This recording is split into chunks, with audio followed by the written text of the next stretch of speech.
Hello there, I'm Rebecca. I'm 28 years old, fresh off the boat of a wedding to Richard, a man 7 years, my senior. But let's rewind a bit, shall we? Let me paint a picture of the day Richard and I first met. It was at one of those fancy garden parties our parents loved to throw. I was 18, fresh out of high school, and Richard was 25, the new hotshot in his father's company. I remember him walking up to me, a glass of champagne in one hand. "Rebecca, right?" he asked, his voice smooth as silk. "I've heard a lot about you." I remember blushing, not knowing what to say. "And you're Richard. I've heard a lot about you too."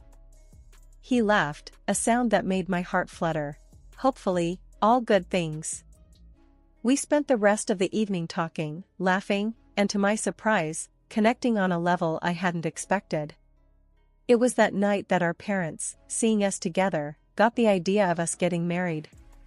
It took a few more years, but eventually, their plan came to fruition. Before we got married, we signed this prenup. It was a pretty simple deal. If one of us cheated, the other got to call it quits and walk away with a cool $3 million. I had no plans of playing away, so I put pen to paper without batting an eyelid. I remember the day we signed that agreement. My dad, a man of few words, but a heart as big as an ocean, looked at me with concern in his eyes. "Are you sure you're okay with this, Rebecca?" he asked. His voice was steady, but I could hear the underlying worry. "Dad, it's fine," I reassured him, giving him a quick hug. "I trust Richard, and he trusts me. This is just a formality." Richard was there too. It was he who insisted on signing this paper. "I don't want you to feel like you're being cornered, Rebecca," he said, his voice sounded a little strained. "If you're not comfortable with this, we can discuss it more." But I just shook my head and smiled at him. "Richard, I'm fine with it. I trust you." He seemed relieved and gave me a warm smile back. "And I trust you, Rebecca." That was the start of our journey. We got married in a grand ceremony that was the talk of the town. I was excited about this new chapter in my life, blissfully unaware of the storm that was brewing in the horizon. After the wedding, we moved into a beautiful house on the outskirts of the city. It was a dream come true, living with Richard, waking up next to him every morning. He was sweet, caring, and for a while, everything seemed perfect. Our honeymoon was like something out of a fairy tale. We spent 2 weeks in a beautiful beach resort, soaking up the sun and enjoying each other's company. But when we came back home, things started to change. Richard was suddenly a different person. He was distant, always lost in his thoughts. He would come home late from work and go straight to bed without even saying goodnight. We started sleeping in separate rooms, eating at different times, and barely spoke to each other. One day, I decided to confront him. "Richard," I said, trying to keep my voice steady. "What's going on? You've been acting strange ever since we got back from our honeymoon." He looked at me, his eyes devoid of the warmth they once had. "I've just been busy with work, Rebecca," he replied, not meeting my gaze. "But we barely talk anymore," I pressed on. "We're living like strangers in our own home." He sighed, running his fingers through his hair. "I know, Rebecca. I'm sorry. I'll try to make more time for us." But things didn't change. If anything, they got worse.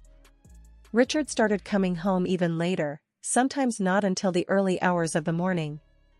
He stopped eating with me, and we barely saw each other.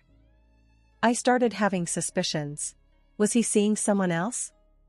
The thought made my stomach churn, but I couldn't ignore the signs. I decided to confront him again. "Richard," I said one night when he came home late, "are you seeing someone else?" He looked shocked at my question. "What? No, Rebecca, I would never do that to you." "But you're always out, you never spend time with me," I said, tears welling up in my eyes. "I told you, it's just work," he said, his voice firm. "I'm not cheating on you, Rebecca." But I couldn't shake off the feeling that something was wrong. Richard was not the man I had married. He was distant, cold, and seemed to be hiding something. I didn't know what to do. I loved Richard, but I couldn't live like this. I decided to do some digging. If Richard wasn't going to tell me what was going on, I would find out for myself. I started by checking his phone when he was in the shower. I felt guilty about invading his privacy, but I was desperate for answers. I didn't find any suspicious messages or calls, but I did find something that made my heart drop. Richard had been searching for apartments. Was he planning on leaving me? I confronted him about it. Richard, why are you looking for apartments? Are you planning on leaving me? He looked taken aback. No, Rebecca, I was just looking. I wasn't planning on leaving you.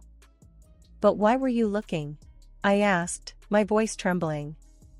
I don't know, Rebecca, he said, his voice barely a whisper. I need some space. One day, I decided to talk to my mom about it. She's always been my rock, my go-to person when things get tough. Mom, I said, I don't know what to do. Richard's changed. He's not the same person anymore. My mom listened, her face full of concern. Rebecca, she said, you're both still adjusting. You're newlyweds. It takes time to build a life together. I wanted to believe her, wanted to believe that this was just a phase, that things would get better. But deep down, I knew there was more to it. Richard was hiding something, I could feel it. I tried to shake off the feeling, tried to convince myself that Mom was right. But the feeling wouldn't go away. It was like a nagging voice in the back of my mind, constantly reminding me that something was off. A few weeks later, I gathered my courage and approached Richard. I need a job, I said, looking him in the eye. He looked surprised. You want to work? He asked, raising an eyebrow. I nodded. Yes, I need to do something, Richard. I can't just sit at home all day. He thought for a moment, then said, I can offer you a job at my foundation. We help kids in tough situations. Would you be interested? I was taken aback. Richard's foundation was well known for its work with children. I had always admired the work they did. Yes, I said, without a moment's hesitation. I'd love to. Working at the foundation was a breath of fresh air. I was busy, I was doing something meaningful. I met kids who were strong, resilient, kids who had seen more hardships than any child should. It was heartbreaking, but it was also inspiring. The job kept me busy, kept my mind off the problems at home. Richard and I had our issues, but at least during the day, I had something else to focus on. The work was tough, emotionally draining, but it was worth it. I felt like I was making a difference, like I was doing something important. And for the first time in a long time, I felt happy. But even then, I couldn't shake off the feeling that something was off. Richard was acting strange, distant. I couldn't put my finger on it, but I knew something was wrong.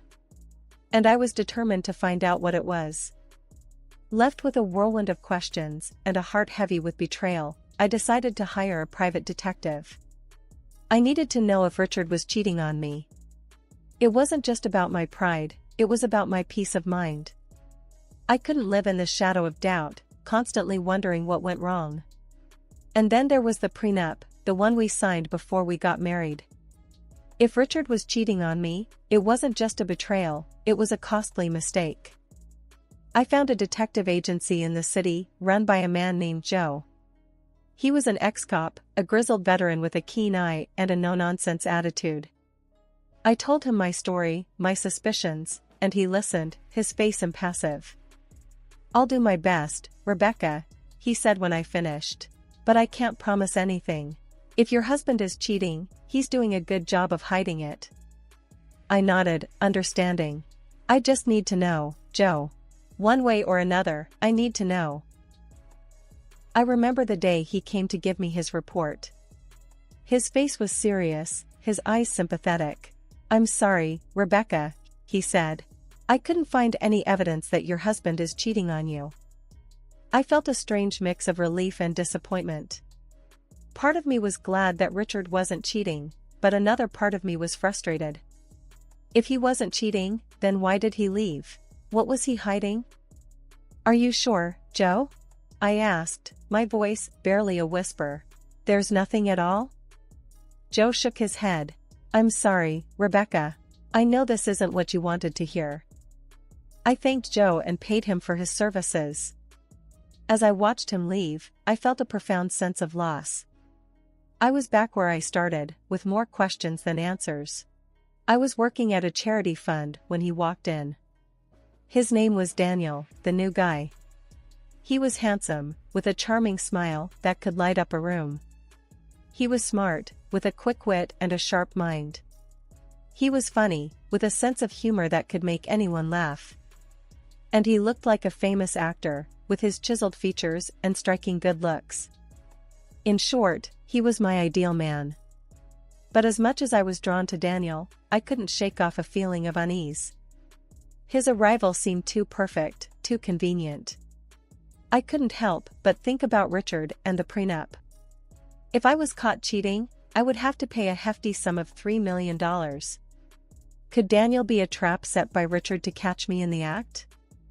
I decided to hire Joe again, the private detective I had used to investigate Richard.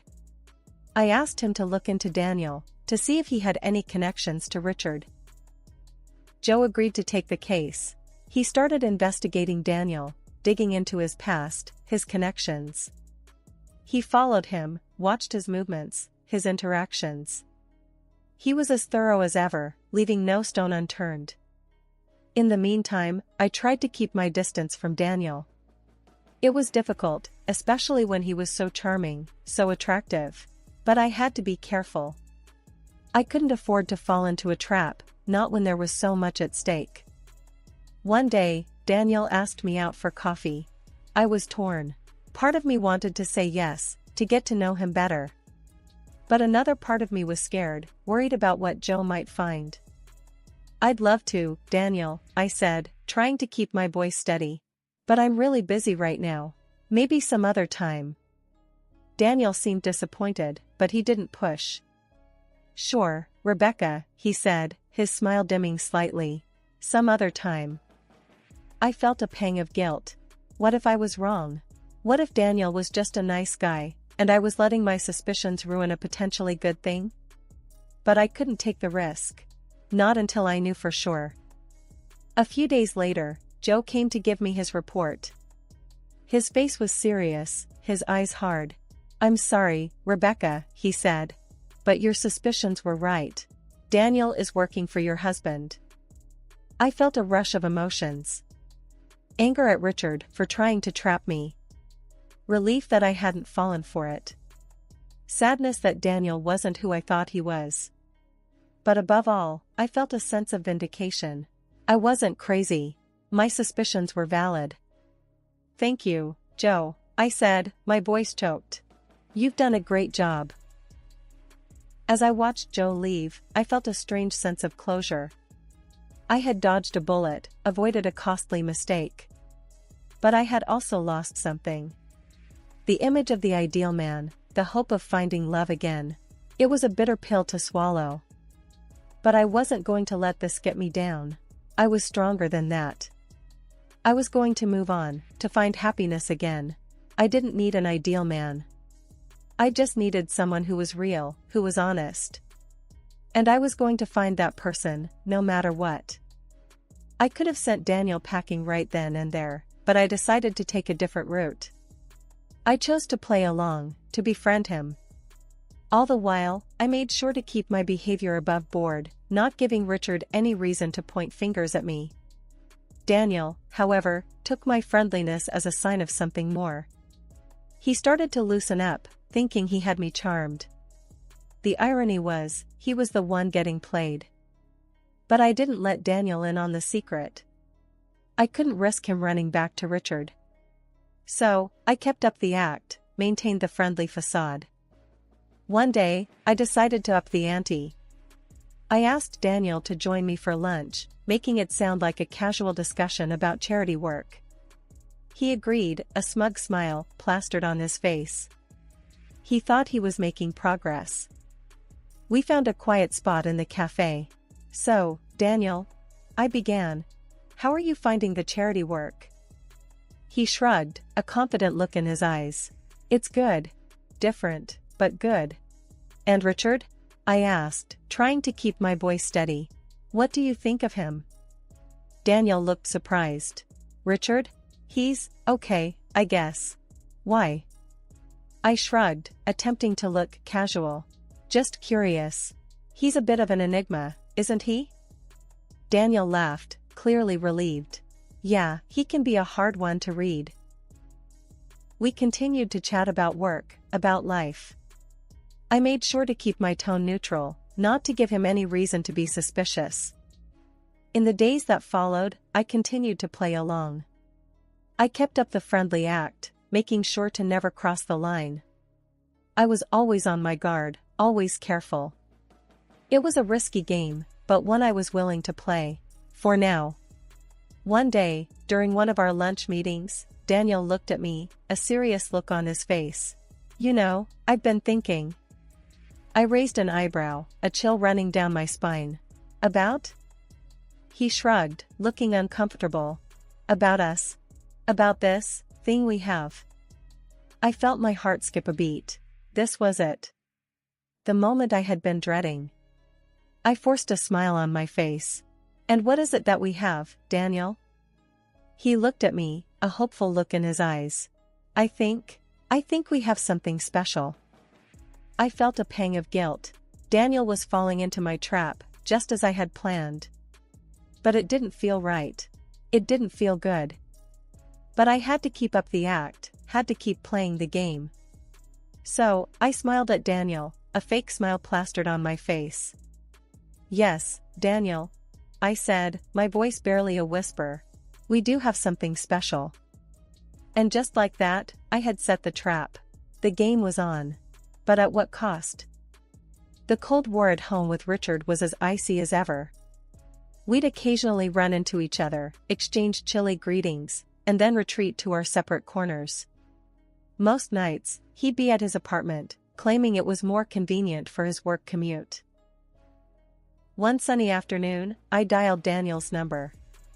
I laced my voice with a warmth that was as fake as his documents, inviting him over to my place. He probably thought I was finally ready to give in to his advances. Poor guy, he couldn't have been more wrong. As Daniel stepped into my home, he was greeted not by a seductive housewife, but by my old classmate, now a stern-faced police officer. He'd agreed to help me out, and the surprise on Daniel's face was worth every bit of it. The officer checked Daniel's papers and, as expected, they were as fake as a $3 bill. Now, it was time for my move. I offered Daniel a choice. He could either stick with Richard and face the consequences of his fake documents, or he could switch sides and work for me. Daniel's eyes darted between me and the officer, and after a moment of silence, he nodded. He agreed to my deal. Checkmate, Richard. With that, the real game began. I had Richard's pawn now playing for my side. But I knew this was just the beginning.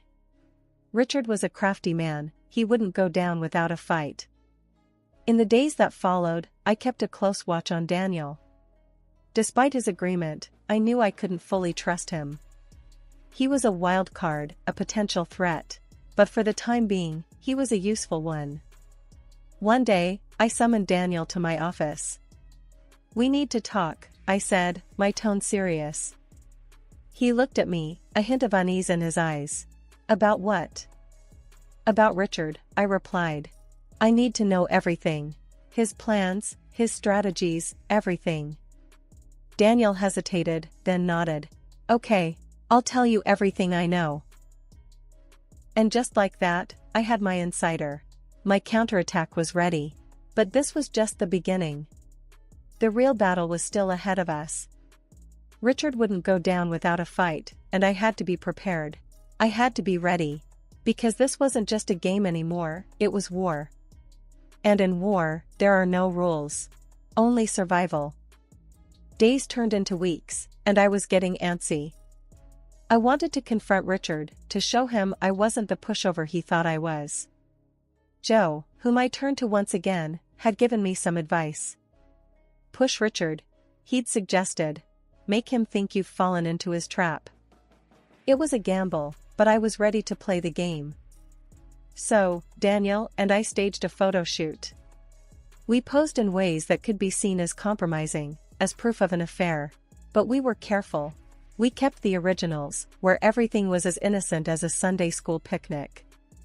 Once the photos were ready, I gave them to Daniel. "Give these to Richard," I'd said, handing over the envelope. "Let him draw his own conclusions." Daniel had looked at me, concern etched on his face. "You sure about this?" he'd asked again. "Once you start this, there's no going back." "I know," I'd replied, a steely resolve in my voice. "And I'm ready." The very next day, Richard was all smiles at dinner. He thought he'd caught me, that he'd got one over me.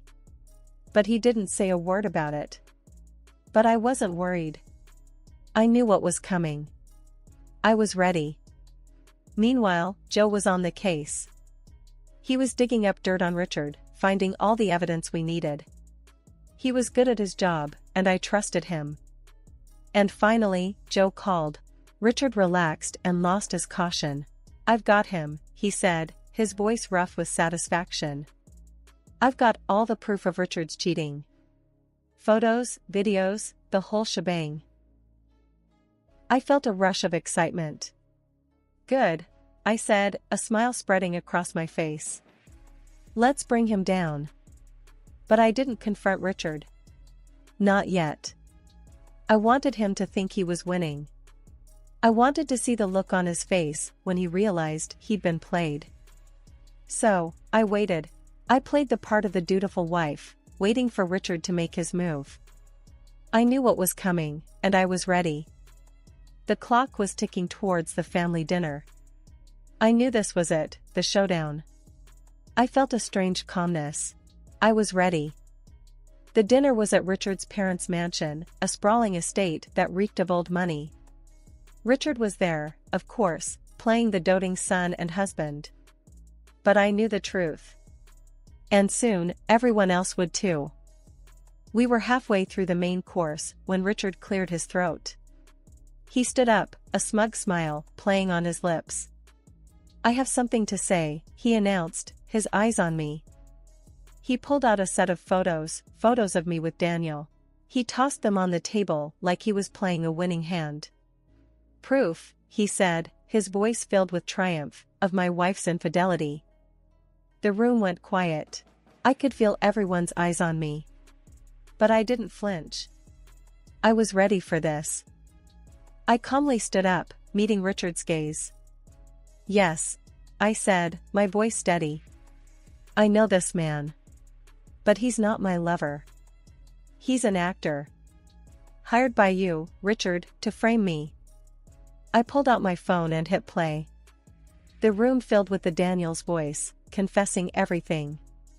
Richard's smile faltered. His eyes widened in shock. But I wasn't done. I pulled out my own set of photos and videos, evidence of Richard's own affairs. I tossed them on the table. "What about these, Richard?" I asked, my voice cold. "Can you explain them?" Richard stammered, tried to deny it, but the evidence was undeniable. His parents' faces turned to stone. My parents, who had been quiet until now, spoke up. "You ungrateful brat," my father roared at Richard. "We trusted you with our daughter, and this is how you repay us?" Richard's mother was in tears. "How could you, Richard?"